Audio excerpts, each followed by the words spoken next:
Ano, yun ayun, siguro kung nakaabot kayo dito sa last part, nagkaroon kayo ng idea sa paghigpit pa lang ng drain bolt pa lang ng ng oil filter ay ng oil pan kumbaga ito kwentuhan lang namin na yung iba-ibang technique no para at least tamang mahigpitan yung drain plug na hindi mabibilog. Oo, ngayon naman kung nahihirapan kang tanggalin, doon ka ngayon gagamit ng mahaba. Ayun. Actually, sa pagtanggal pwede. Oo, tapos ngayon, ito tip ko lang sa inyo kasi ito nangyari na sa akin. Pagka ngayon tatanggalin yung ganyan, mahigpit, ilayo nyo yung mukha nyo.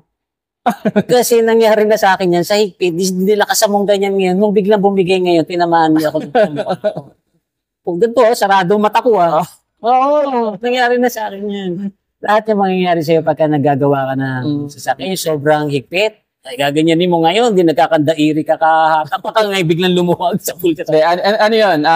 Yun, proper tools talaga. As much as possible, pag kayo ay mag-DIY man, kung sakali man, na magkaroon kayo ng interest na mag-DIY, mag-invest kayo sa mga tamang tools. Kasi pag mali yung tools na gagamitin ninyo, ipipilit ninyo, baka pwedeng mag-cost yan ng mas malaki. Mas okay na yung paggawa mo na lang sa labas o paggawa mo na doon sa mga trusted mechanic ninyo para wala kayong maging problema. Sa di ba sa gasolinahan, nakikita ko yung nilalagay nila yung hangin. Pagka nag-change oil, inaanginan yung loob. Ano ba opinion mo doon? Hindi ako agree doon. Yun din, kasi nga, sabi ko, kung ako kasi pintor din ako ng sasakyan Ngayon, alam niyo yung compressor, once in a while, tinatanggal lang, dinedrain yan kasi nagkakaroon tubig sa loob yun. Yung tangke ng compressor. Ngayon, pag pinapahanginan nyo yung loob ng makina nyo, may possibility na may pumapasok na tubig doon. Yun ang... Same yung idea. Kasi, actually, na-try ko yan sa air filter. Oo. Yung ginamit ko, so, nag-pressure tayo, medyo nabasa yung filter. Oo, kasi nga yun May tubig. Yung kasing hangin natin, ito yung ambient air natin. May moisture yan Ngayon, pag dumadaan yun dun sa pump ng compressor, yung moisture na yun naiipon dun sa tangke ng compressor. Kaya yung makikita mo yung mga tangke ng compressor, may drain plug din. Oo, tama. Once in a while, tatanggalin mo ganyan, ang daming tumatapong na tubig doon. Naiipon hangin. So, yung tubig na yun, possible na yung iba nun napupunta sa makina nyo pag pinapahanginan nyo yung... So yun mga paps, kung kayo ay magpapa-change oil man, kung sasabihin na, sir, natin para lahat ng oil madrip. Oo. Hindi naman kailangan Kumbaga, baka lalo pa magka-problema yung makina ninyo pag nalagyan ng tubig yung loob ng makina. Kaya, same kami na tama, nagkakasundo rin naman kami sa ibang, wala namang problema. Pero kung gusto nyo gano'n, yung parati ko sinasabi, gusto nyo may hangin, hindi sa inyo yung makina nyo. Pero meron nung dati, yung mekaniko, ano mong ginagawa? Hindi niya nilalagyan ng hangin, pero hinihipan niya ng bibig niya. Ako na huwag mong gagawin nyo kasi mag-aamoy langis ka. Sabi, napakagaling nitong mekaniko na to. Pero veteranong mekaniko. I highly respected ko yung mechanic na yun. Pero sabi ko, parang hindi naman kailangan yatang gawin na yun. Paps, huwag mo nang gawin. Pero alam mo kasi sa pagmemekaniko, mawawala sa ilan mo Ako kuminsan yung ayaw umakyat ng gasolina galing sa tangke. Dahil ba, sasakyan mo, dekarburador, ayaw umakyat. Gagawin mo ngayon kung minsan, ihihititin mo para lang malaman mo kung may gasolina pa ba. Ihihititin mo, mahihititin mo yung gasolina. Mga makalumang paraan ba, dapat kabago ka, gusto mo lang malaman kung ganito, sira yung fuel gauge mo, gagawin mo ngayon, ihihititin mo, mapupunta ngayon gasolina. Sa akin na-appreciate ko yung mga ganong klase ng yung mga ganong klase ng sistema na parang hindi naman talaga siya standard. Pero, parang pwede. Ako pagkakanood ako ng mga ganon, tuwang-tuwa ako talaga. Kasi trial and error naman kasi. Lalo pag katulad ko, wala naman nagturo sa akin Hindi siyempre, gusto mo matutunan, wala namang nanonood Di, subukan mo kung kung ano yung nasa isip mong ganon. As long as, parati siyempre, ingatan mo yung katulad nun, nakaigo pa ko gasolina, di siyempre sakit sa bibig mo. Yung nasabi ko kaya, tinamaan ako sa mo.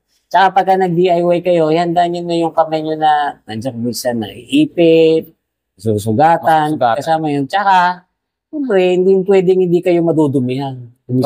Talaga namang madudumihan talaga. Napakasila naman natin kung hindi tayo madudumihan. Pero minsan nagagwantes ako kasi napapagalitan ako Ang dudumi-dumi daw ng kuko ko. Kuminsan kasi, kaya ako naman, kaya kuminsan tinatanggal ko yung guantes. Kuminsan merong mga pipihitin mo na hindi mo nakikita.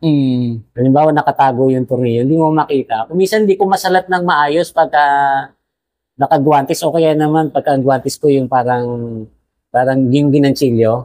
Bago mo maabot yung tornilyo kung saan sumasabit yung guantes. Ano, maganda gamitin yung surgical.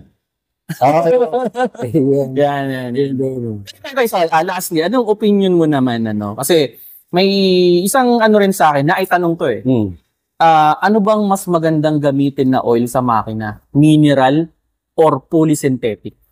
Anong opinion mo dito, Paps, sa ganitong klase ng, kasi ako para tingin ko ginulo ko lang yung isip niya lalo kasi alam mo yan, para ka na niyang para tayong sari-saring relihiyon niya, tapos sasabihin natin yung doktrina natin. Ngayon, kung ako tatanungin nyo kasi dyan, pag ang sasakyan nyo, hindi nyo naman masyadong ginagamit. Let's say, ako katulad to, meron akong sasakyan akong gamitin ko 3 beses ang taon lang. Lalagay ko lang dyan yung mineral lang. Mineral lang, kasi hindi naman siya ginagamit Kasi ang langis po, na-expired din.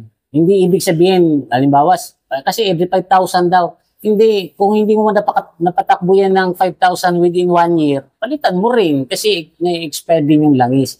Ngayon kung yung sasakyan mo, bihira namang umandar, mineral na lang lagay mo kasi sayang naman yung synthetic kung hindi mo masusulit yung takbo. Ngayon kung sasakyan mo, madalas mong ginagamit, let's say nakaka 10,000 kilometers ka within 6 months, mag-full synthetic ka. Tapos yung sasakyan mo pa, brand new.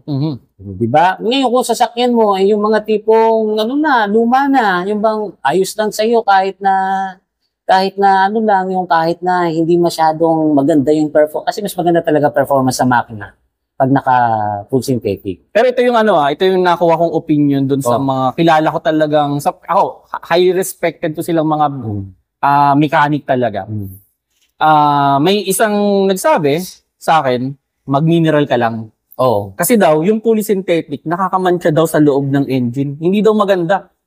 Yun yung yun lang yung comment niya. Pero ang pinaka-idea niya sa akin, mas okay pa na lagi mong palitan yung oil than mag-polysynthetic ka na i-overstay mo yung oil. Ayun. Yung sinasabi niya, mas maganda yung mag-mineral oil ka, tapos madalas ka magpalit. Totoo yun. Kesa naka-polysynthetic ka na sinasagad mo yung Tama yun. Pero yung sinasabi na, kasi lumalapot, katagalan, nagmamantsa sa loob.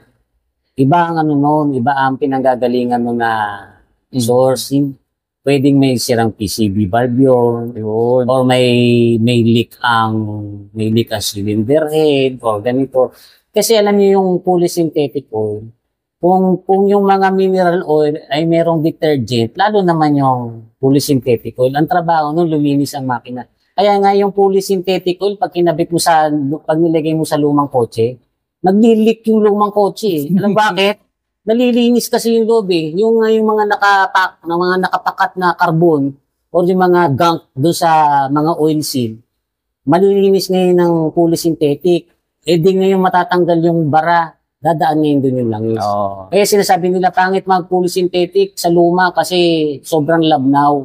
Sobrang labnaw daw, lumalabas yung langis. Hindi po sobrang labnaw kasi nakalagay naman sa kung anong viscosity nun Kaya lang, ang polysynthetic, napaka-effective niya maglinis yung mga gunk sa loob ng sasakyan na dating nakabara dun sa mga dadaanan ng langis, matatanggal niya ngayon. Doon ngayon dadaan yun. Ako, ang opinion ko dyan, kung may leak yan, may leak talaga. So, hindi, bumabara ang bro. Nako. Kaya para sa akin, walang problema na mag-polysynthetic ka. Sa bagay, kung talagang malaki na yung leak ng sasakyan mo. Yun nga. Kasi ito naman yung isang opinion. Ako, ito yung dito ako pinaka nag-agree. Magkarga ka lang ng semi-synthetic, yung pagitan ng mineral, tsaka ng polysynthetic, at i-change oil mo siya na parang mineral. Maganda rin. Yun yung minsan sinusunod ko talaga. Ang pinakamagandang role kasi alam mo dyan sa langis, mas madalas ka magpalit ng langis, mas maganda sana. Very favorable yun sa makina. Ang problema nga lang doon kasi magastos.